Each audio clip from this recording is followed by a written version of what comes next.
Thanks for tuning in. In this video, we're going to be talking about a really significant figure in philosophy and a really significant work in the history of political philosophy. So our philosopher will be Aristotle, and the reading is the start of his notable work, The Politics. So here's what I'd like to do for today. We're going to look at Aristotle's justification for the state, the existence of the state, and I'm going to fill in some of his ideas by looking at broad outlines of his thinking. We'll consider some of the remarks, what we might think of as, what we probably will think of as troubling remarks about slavery and women that we find in the Politics. We'll consider briefly some of the contrasts and similarities between Aristotle's thinking about politics and Plato's, and then we'll wrap up with just a brief reflection of what might be still relevant or helpful in Aristotle's political theory, why we still might read it, even if we do disagree with Aristotle quite vehemently about problems like slavery. So let's get to it. For those of you who haven't spent time with Aristotle before, here's some things to know about him. He was around in the 300s BC. He was a Macedonian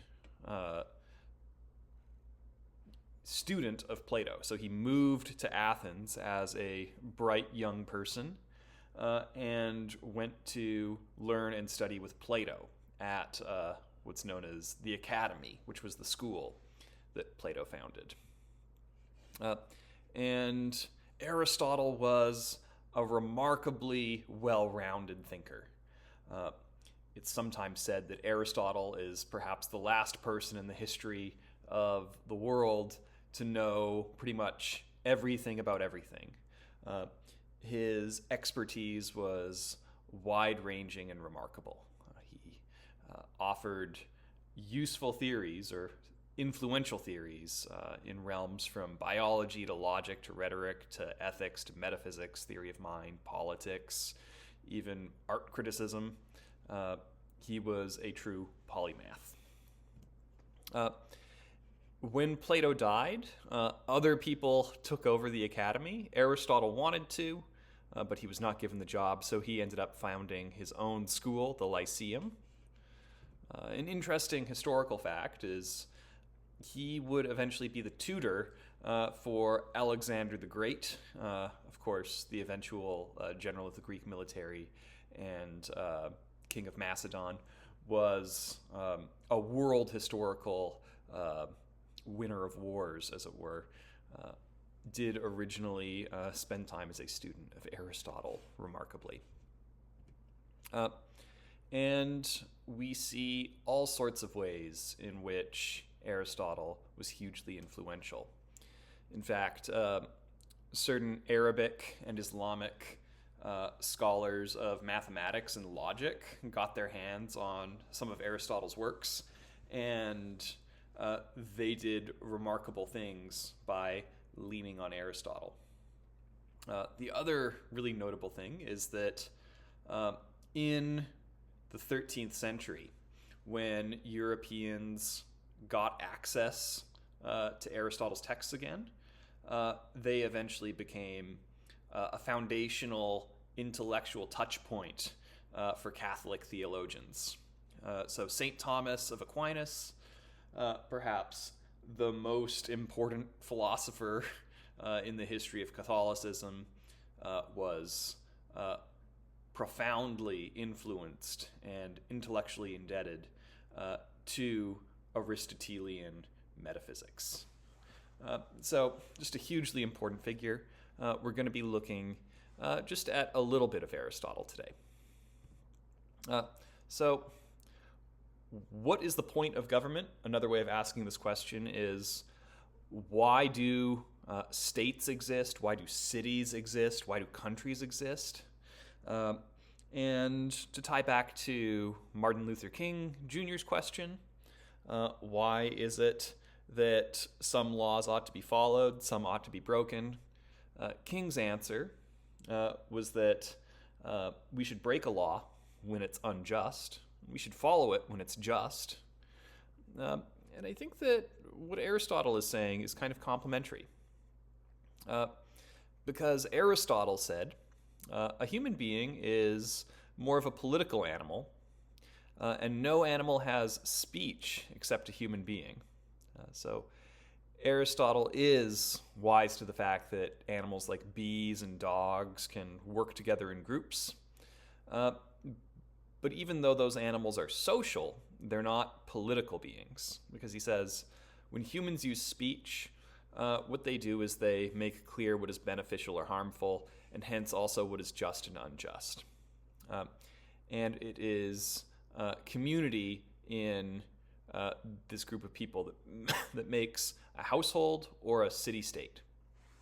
So we might say that the human being is a necessarily social being, that we depend on one another to cooperate. Plato made that remark as well. But moreover, we use our words. We use our words to figure out what is good and bad, what is just and unjust, and also what we're going to do as we live together in a community. So that's the way in which human beings are uniquely political animals, according to Aristotle. He also makes a really interesting remark here early on in the Politics. He says, the polis, that is the city-state, comes to be for the sake of living, but it remains in existence for the sake of living well. So we capture Plato's point, for instance, that a big part of why we live in political organizations is because we need to cooperate and because we cannot meet our many needs as solo, lone wolf individuals in nature, right? But Aristotle says, here's a further point, you will not flourish, you will not live well unless you are living within the context of a city. Now, tie this back to what Martin Luther King said, that just laws are ones that uplift the human soul and human personality. Well, it does seem like Aristotle is saying that, like, living in a social group, living within the polis, is actually going to give you not just a life of survival, but a life of flourishing. So in this way, Aristotle is saying that it is in our nature to need to live in groups and to need to live politically in order to be our best selves. And that's just built right into our natures. And now we'll sort of zoom this into some general Aristotelian thought. This is a clear example of what we might call teleological thinking. Telos is a fancy Greek word, and it means something like the purpose of something, the function of something, or we might say like its inherent end goal, right? So the telos is the end for Aristotle.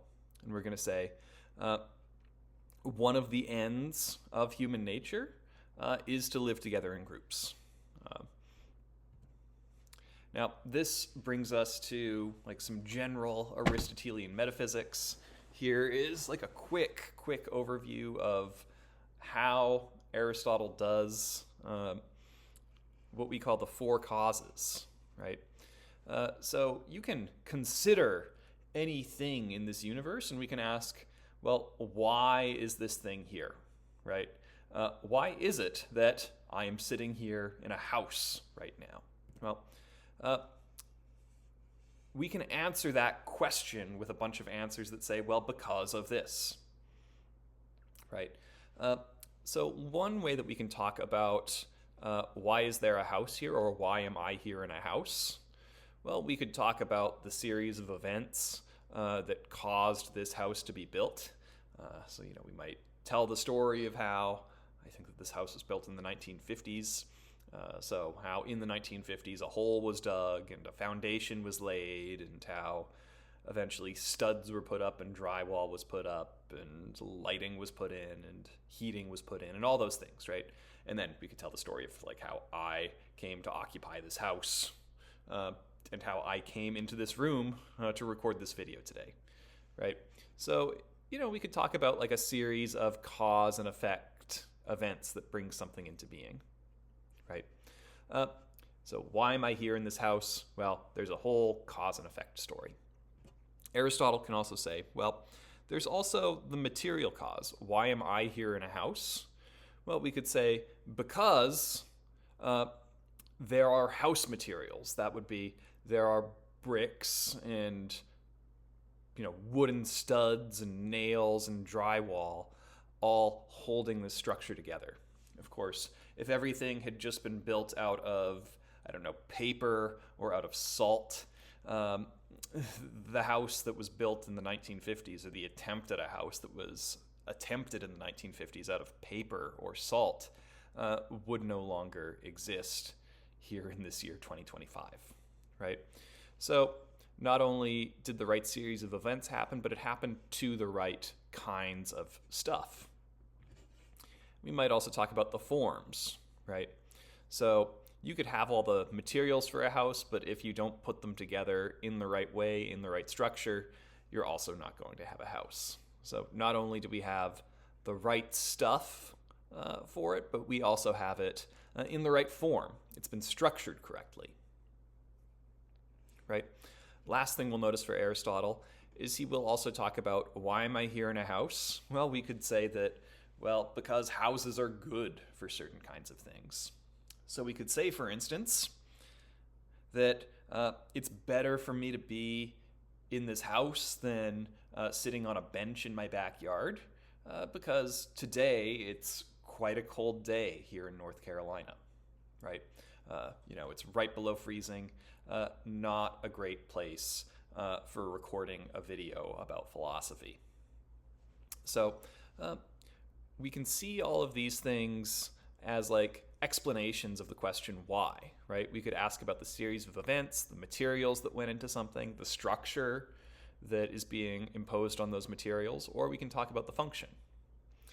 And of course, each of these are going to fit together, and Aristotle is going to say that the final cause is ultimately what all the other causes are serving.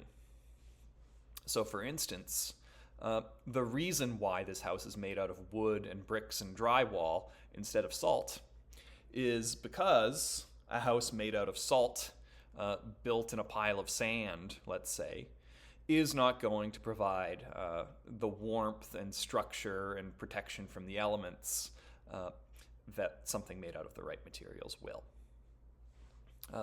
So we can always, for Aristotle, try to understand the nature of a thing by understanding what its four causes are, and also how these causes are ultimately feeding into the telos, the final cause of the thing. So this is how teleological thinking is huge for Aristotle, and not just in understanding the nature of man-made objects like houses or cookies or coffee mugs, but also in terms of things that we do naturally, right? So we can do it really easy for the stuff that people make on purpose. And for the city-state, we might think of that as like a big thing that people make on purpose. Because we might say, look, there is a statesman, somebody who signs certain documents and wins certain wars over certain kinds of territory that brings a state into being, right? Aristotle says, well, what is the material of a city-state? He's going to say it's the citizens within a given territory. And the formal cause, that is the structure for the citizens in the territory, is going to be the Constitution. So you put those two things together and now you have a state. But why is this all happening? Aristotle is going to say that the state exists, the city-state exists, for the purpose of promoting and creating the good life for all citizens. Again, creating the good life for all citizens, very close to this point that King made, that the just state is the one that uplifts and enhances human personality. So now that we've seen that Aristotle is telling us that the existence of the polis, the city-state, is in service of the good life, we will also see that Aristotle thinks that our nature makes us political animals, and that you can't understand an individual person without understanding them in a political context. As Aristotle puts it, 1253a, he says, the city is prior in the order of nature to the family and the individual. And you might find this a little bit strange, because you might think, aren't cities to be explained in virtue of what people make, like a statesman creating a constitution for a population of people? Don't we understand the statesman first and the state as something less fundamental? But Aristotle doesn't see it that way, because Aristotle thinks that in many cases we understand parts by understanding them in terms of the whole, right? So he gives a really interesting example. Think about yourself and your body, but you can also think about a part of your body, like your hand, right? And you might think, like, what is the purpose or function or telos of the hand? And we might think, well, hands are good for doing things like manipulating a keyboard, or for pointing at things, or for grasping a coffee mug in order to drink from the mug. These are all things that hands do. And by understanding its behavior, we'll understand its telos. But imagine removing a hand from somebody's body. Let's say a hand is severed. Well, unless we're in the realm of science fiction or horror or something like that, a hand removed from a body will stop doing anything. So all the functions of a hand that I just mentioned are no longer present in a hand that is removed from a body, right? And Aristotle says in this way, a hand actually sort of stops having its nature. It stops being itself when it's no longer attached to a body and when it's no longer functioning. He says that in that way, a severed hand is a hand in name only. And he says, in a similar way, that a hand on a statue, so here's the hand, one hand, the right hand of Michelangelo's David, we would say that we can call it a hand, we can talk about it as being a hand, but if it's not actually doing hand-related things, and in the case of a statue, it's not made of the actual materials of a hand, we call it a hand in name only. And in this way, to be the thing that it is, it has to perform its functions, and it has to function within the context of a whole system. Because, as Aristotle puts it at 1253, all things derive their essential character from their function and their capacity.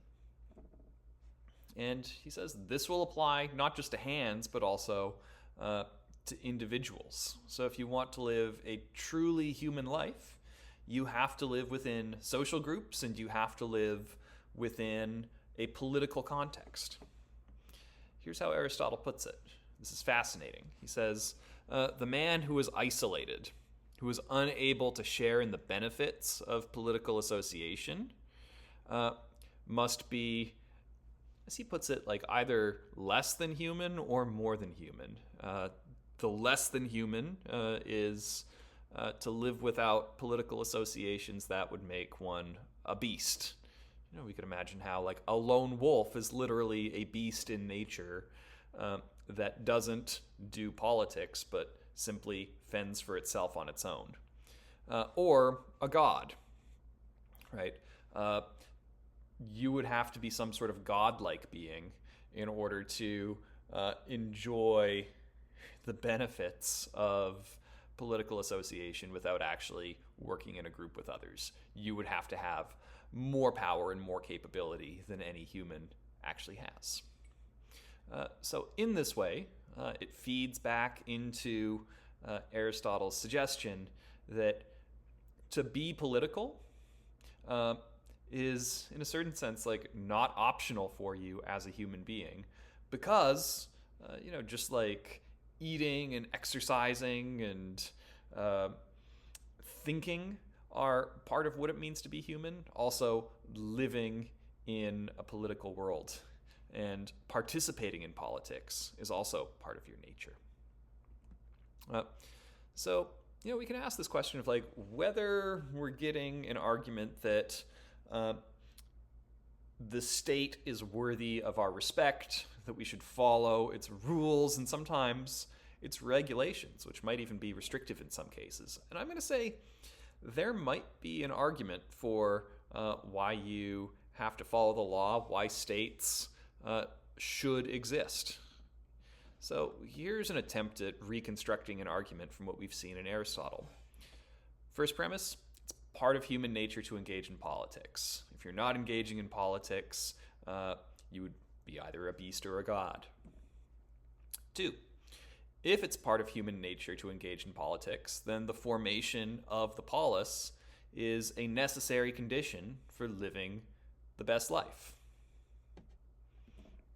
And if a polis is necessary for living the best life, then the state should exist, and the state has a right, has an entitlement to enforce its laws, and you have an obligation to follow those laws, right?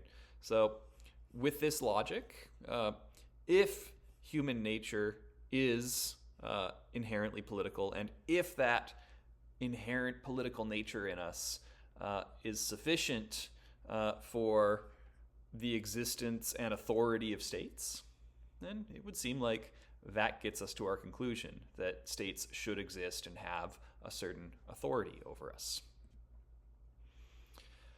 So I think it's a valid argument from the point of view of logic. It seems like if you accept premises 1, 2, and 3, logically you're gonna have to accept the conclusion 4. But we could always ask, is what's good for us what the state is justified in forcing us to do? Some people might say yes, some people might argue no. Right? Think about seatbelt laws, right?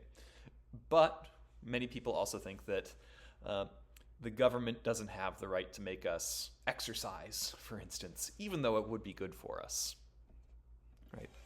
So I think that there's something of an argument here in Aristotle, but it's certainly still open to critique. I think another thing that we might ask here is how anachronistic this application is from Aristotle's time to our own time now, right? So it does seem like Aristotle is thinking about what a well-functioning state is, but the state for Aristotle was the polis. And it seems like he didn't imagine a state larger than the polis existing. And you might think that, well, it's all you need in order to live the good life is to have a polis. But he might have also had doubts about whether a ruler could possibly rule over a group of people if it was spread out over a great amount of land. It just wasn't technically possible to oversee that kind of large country that we see here in the United States of America nowadays. And we could also ask the question of whether Aristotle's question about what a good state looks like is maybe a somewhat different question of, say, Martin Luther King's question about when you have an obligation to obey the law, when you have an obligation to break the law. But even if they're coming at slightly different questions, I think that it is a valuable thing to get some overlapping perspectives on what the state is and why it should exist. Now, much of this might seem agreeable to you at this point. One of the things that's so common when we look at ancient Greek philosophy is some of it seems familiar and completely plausible, and then on the next page we might find something that is completely contrary to our intuitions and our best judgments. And I think that we can see that in the way that Aristotle talks about slavery. At 1253 in the Politics, he does talk about people as animate property. He says, you need things like tools, like hammers or saws in order to complete certain jobs, but you also need helpers and laborers, and they are all tools for a job. And he does, say that people can be what he calls animate, that is, living property. And this is troubling. However, he does also make some remarks that maybe also suggest that what he's thinking about in terms of slavery is quite a bit different from the picture of slavery that we had in the United States, which was a particularly cruel and dehumanizing form of slavery until it was abolished in the 19th century. For instance, Aristotle points out that slavery can only be justified under certain conditions. So he says, for instance, that slavery must be necessary for living well, and he says that necessity applies to both masters and to slaves. So one thing that he remarks is, if we could achieve our tasks without treating certain people as tools or property, he says, for instance, if each tool could perform its task on command by anticipating instructions, and if shuttles wove cloth by themselves, if picks played the lyre, a master craftsman would not need assistants, and masters would not need slaves. And we might think of how much different things are in these modern times, right? It turns out we can meet most of our basic necessities without needing the ownership, we might even say not even needing the assistance of other people. This suggestion that we're going to need slaves to play music, that does seem to be one of the things that Aristotle is saying here. Well, if we had automatic music that didn't require the labor of somebody, then that completely ruins the argument in favor of enslaving people for that reason, right?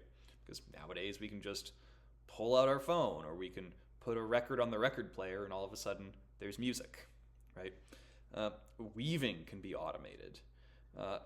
To a large extent at this point in our modern world, cooking can be automated by throwing the right frozen meal into the right microwave or toaster oven, right? So to a certain extent, we might say Aristotle was justifying slavery of a sort for his time, might not be a good argument for slavery in our own time.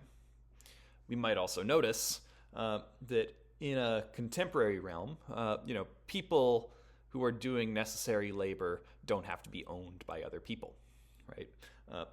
People doing necessary labor like driving buses or picking produce, these are necessary jobs, absolutely. But instead we pay them money and let them do these jobs freely. Right? So in this way, Aristotle is also sort of giving us a way of saying why slavery shouldn't be in place. He also argues that on his view of slavery, those who are enslaved must be suited to slavery by their natures. He does make some remarks about people who rule in one society but then become slaves after they are losers in a war.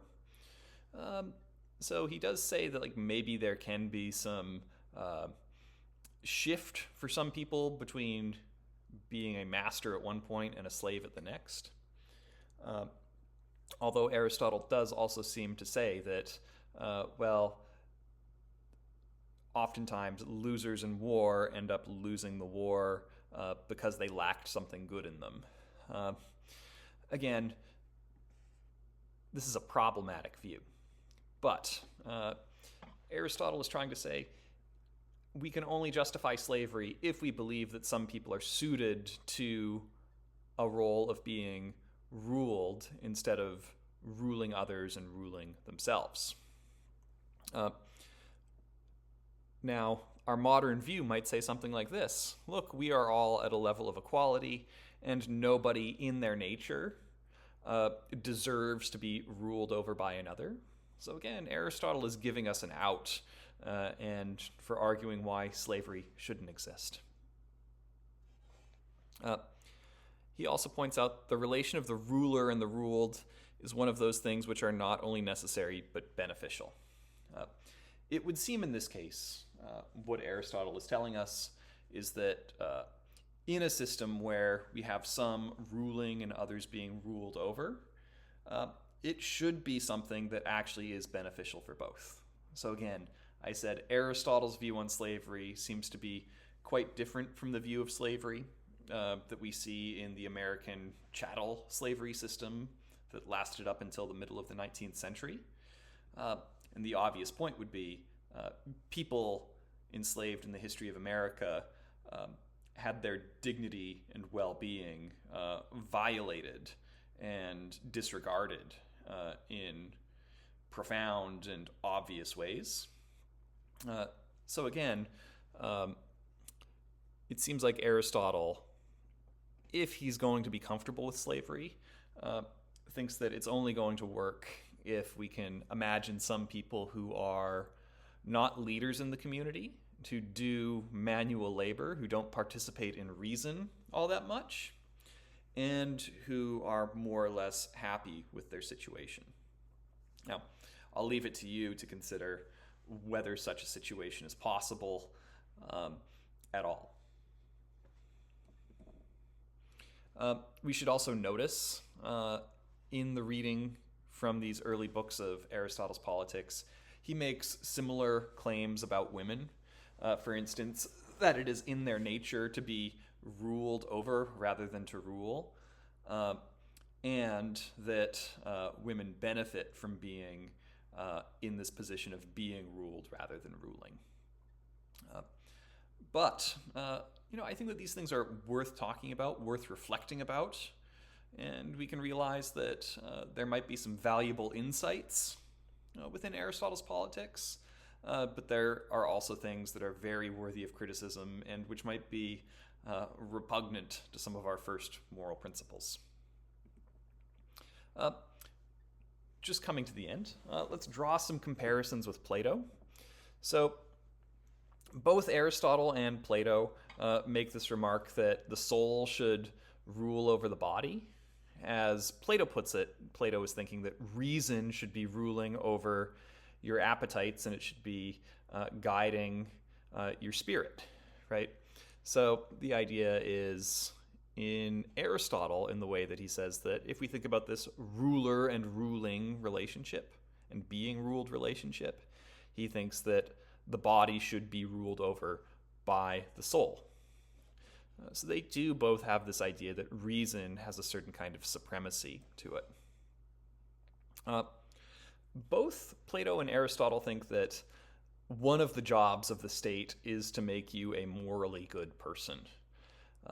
In our contemporary view, this is often seen to not be the case. We might think that morality is a disputed enough topic that we should leave morality and the teaching of morality to parents and churches, but governmental agencies and maybe even public schools should butt out.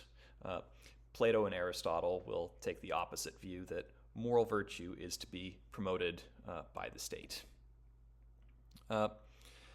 Both Plato and Aristotle think that those with the most reason should rule over those with less reason, which is why they think that certain philosophical types should rule over those who are simply laborers. They also think that men typically have more reason than women, although this is an interesting difference. Because from Aristotle's remarks, Aristotle seems to be saying that women should be ruled over by men because men have more reason in their natures. But if you look further into Plato's Republic, Socrates advances the view that some women could be guardians or even serve as philosopher kings. Another important contrast between Aristotle and Plato is that Aristotle does seem to be less utopian in his approach. So he doesn't think about politics by appealing to an ideal city like Socrates does, but rather he thinks about the functioning of actual cities. And Aristotle will, in many places, argue that we should not advance political changes that are contrary to human nature. If you look more closely at Plato's Republic, it does seem that there are certain parts of Plato's proposal that are in conflict with human nature. Just one example, Plato seems to argue that instead of raising children within a nuclear family structure, we should have children raised in common. That is, put all the kids together and have a team of people raising that large group of kids. That seems to be too far away from what people actually tend to do and want to do. And Aristotle doesn't take these drastic utopian approaches as much as we find in Plato. So what can Aristotle teach us? After all, isn't a lot of what Aristotle says what we might say is morally repugnant in the way that he says that some people are natural slaves? Well, I think that one thing that we can take from Aristotle is that we should be really mindful of the functions of our institutions and our political institutions. So if we focus on the function, we might make better policy. Think about the idea that we can ask the question of a university. What is the function of a university? And from that, we might draw certain conclusions about how we would run it. So if you believe that a university is created and designed to enhance the learning of others and also serve the public with a more knowledgeable workforce pool and with more critical thinkers who can participate in a democracy, we could think about what things we could spend our money at a university. So for instance, we could ask the question, should we use our budget at a university to, on the one hand, we could hire more professors or fund more grants for students who have a hard time paying their tuition, or build a new library. We could do things like that. But we could also think of, for instance, using a bunch of money to build a football stadium. And some people will argue against building a football stadium on the grounds that that doesn't serve the university's ultimate function of educating the public and serving the public through putting educated people into the workforce. In my case, I work at the University of North Carolina at Greensboro. We don't have a football team, and it seems like our university is surviving and thriving without it just fine. And, we might think that we can understand this argument, against ever getting a football team for my school on the basis of teleological thinking. We can do our function of educating the public just fine without that football team. Aristotle will also teach us we ought to pay attention to human nature when we design our laws and political systems. So the fact that we are inherently social beings and that we are inherently empathetic to one another, but we also have certain inherent personal wants and needs. So Aristotle would not be in favor of things like abolishing private property or forcing people to give up on a family structure that they might prefer. So we ought to pay attention to human nature when we design our laws and political systems. I think that's a valuable insight. So yeah, there's the claim that human beings are not self-sufficient. So we have to create a state that is centered around the idea of human cooperation. And there are certain laws that would be too big an ask for certain citizens. I think that Aristotle is mindful of this, and we actually have to understand what people are like, how they work, in order to design good policy. So that'll wrap up my discussion of Aristotle and Aristotle's politics. We're going to jump ahead several centuries next time, and we'll start looking at Leviathan by Thomas Hobbes, who gives us yet another explanation of where the state comes from and where it gets its authority. So I'll look forward to continuing the conversation with you then. And as always, take care and keep thinking hard. Cheers.